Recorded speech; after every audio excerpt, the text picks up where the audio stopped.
From mixing beer with egg whites to an unexpected connection with Tarzan, here are 10 facts you didn't know about the American Pie saga. Tarzan owes some of its success to American Pie. American Pie premiered in theaters on July 9, 1999. The box office numbers from that weekend suggest the movie's earnings should have been much higher, and that many underage viewers snuck into the theater after buying tickets to the other film. You may have never guessed, but the movie was Tarzan, which premiered on June 16. The film had an 18% drop in its box office in its second week and a steep 52% drop during its third. Then it surprisingly rebounded in its fourth, dipping just 17%. What major film happened to premiere that week? American Pie. There's no way of proving that underage audiences brought Tarzan tickets and then snuck in to see the R-rated film.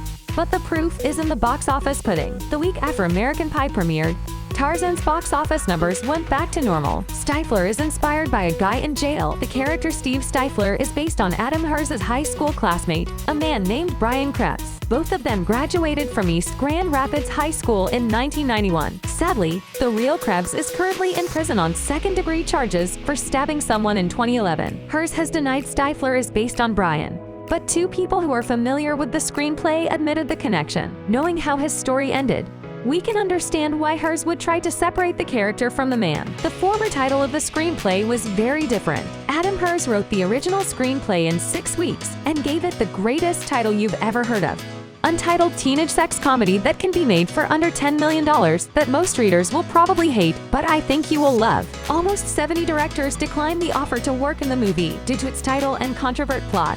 This was not the easiest piece to pitch, but it was eventually sold for $650,000 to $750,000. And the following challenge was finding a director. That's when trouble came in because nobody wanted to take it. Executive producer Craig Perry said that 70 people were sought before the film got Chris and Paul Weitz as co-directors. According to Chris, nobody else wanted to direct it, literally nobody. Eugene Levy did not like the script and thought his character was weird. Eugene Levy happens to be not only a really important part of the saga, but also the only cast member who appears in every one of the movies. Most people don't know Levy actually improvised most of his lines. The actor himself claimed, "I didn't really like the part the way it was written.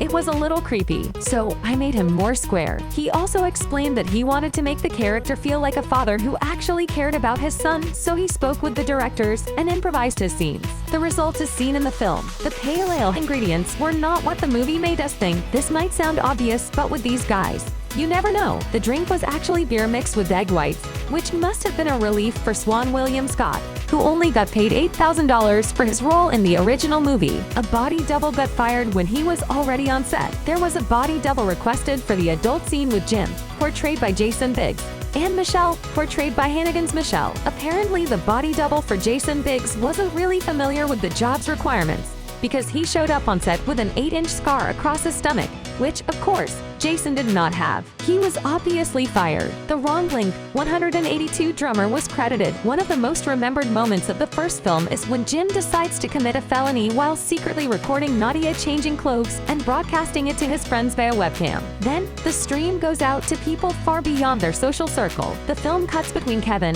Finch, Stifler, and others watching the stream until some familiar and other unexpected faces appear on screen.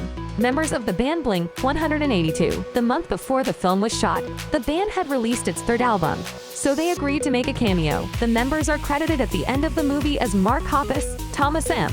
DeLonge, and Scott Rayner. There's only one problem with this whole thing.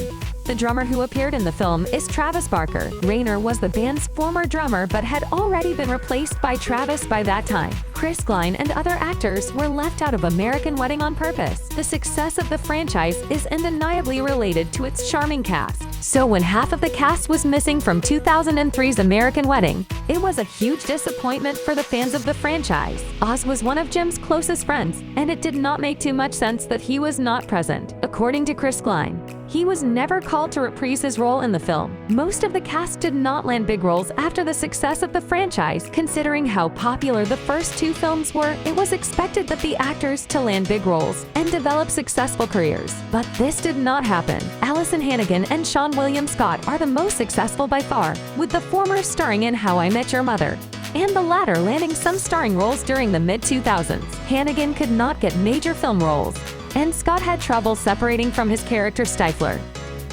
Thanks for watching. Which is your favorite movie from the franchise?